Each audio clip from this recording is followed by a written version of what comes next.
ces chemins, finalement, et ça n'est pas une excuse d'une lutte contre le système. Alors oui, c'est les riches, c'est les puissants, et on va assimiler, on va dire, ah, Macron, c'est la banque Rothschild, et donc Rothschild, donc tout ça va se mélanger. Alors, comment dire, je pense que factuellement, quand Griveaux dit qu'on trouve ça autour des cortèges, il a factuellement pas tort. Puisque tous ces gens qui restent et qui effectivement sont les plus radicalisés, parfois les plus dingos, parmi eux il y a des antisémites.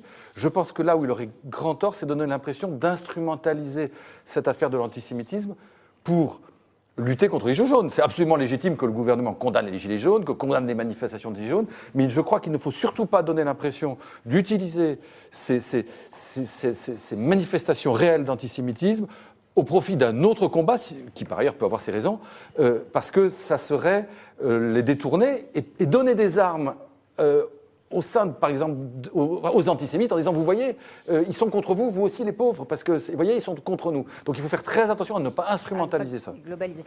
Christophe Devox. Oui, là je vais parler plutôt comme historien, c'est-à-dire quelqu'un qui regarde les faits, simplement. L'inscription Juden n'a pas du tout été faite pendant, ni en marge, ni autour du cortège, elle a été faite pendant la nuit, d'accord, qui a précédé la manifestation. Donc, deuxièmement, on ne sait absolument pas pour le tag de Simone Veil, qui d'ailleurs dirait... moi, je regarde, ça me frappe toujours cette photo, parce que je l'entends dire nazi au petit pied, j'entends répondre. Et puis, je dirais que la hausse des actes antisémites ne date pas du tout du mouvement des Gilets jaunes, quand vous regardez les statistiques, c'est quelque chose de bien antérieur.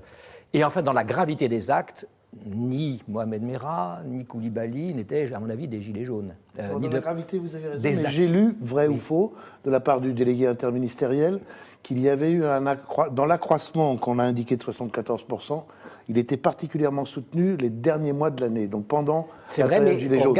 Il était particulièrement soutenu, mais vous regardez, c'est une tendance longue quand même, c'est-à-dire même s'il y a eu pendant 2 ans. Et l'acte antisémite, d'une part, qu'est-ce que ça recouvre ? Il y a quand même une différence entre tuer une vieille dame juive et mettre une inscription. Je crois quand même qu'il faut se rappeler de ça.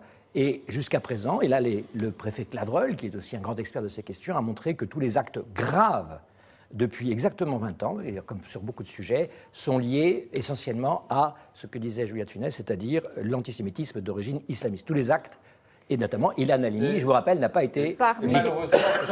Malheureusement, pas que islamiste au sens d'idéologie islamique, communautaire, au sens de communauté d'origine arabe.